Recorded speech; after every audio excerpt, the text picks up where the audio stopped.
Memastikan kesehatan para pemudik dan pengemudi selama periode mudik Lebaran tahun 2024 mendapat atensi dari semua pihak. Seperti halnya yang dilakukan Klinik Polres Badung. Dalam mewujudkan mudik Lebaran yang aman dan nyaman, pihaknya menyediakan pelayanan bakti kesehatan secara gratis selama 2 hari.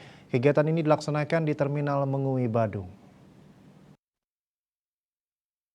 Bakti kesehatan gratis dilaksanakan bekerjasama dengan berbagai instansi terkait yakni Klinik Polres Badung, PT Jasara Harja, serta Laboratorium Prodia bertempat di Terminal Mengui. Bakti kesehatan dilaksanakan 2 hari yakni tanggal 4 dan 5 April untuk memberikan pelayanan terbaik selama periode Idul Fitri tahun ini. Kasidokes Polres Badung Pande Miwahdwi Anggreni mengungkapkan dalam kegiatan tersebut Klinik Polres Badung menerjunkan 2 tim medis dan 4 tim paramedis dengan menyasar para pemudik dan pengemudi di area terminal secara gratis. Tujuannya untuk memastikan kesehatan selama periode mudik Lebaran serta mewujudkan mudik aman dan nyaman.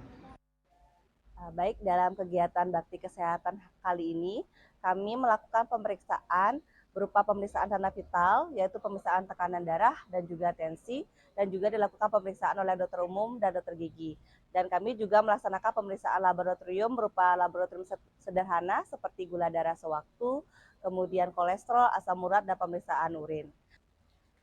Dari kegiatan kita kali ini, untuk bakti kesehatan di Terminal Mengui, hari ini sudah diperiksa sekitar 30 para pengemudi dan pemudik yang ada di Terminal Mengui. Dan besar harapan kami melalui kegiatan bakti kesehatan ini, kami tetap bisa menjaga kesehatan para pengemudi dan pemudik untuk mewujudkan suatu mudik Lebaran yang aman dan nyaman.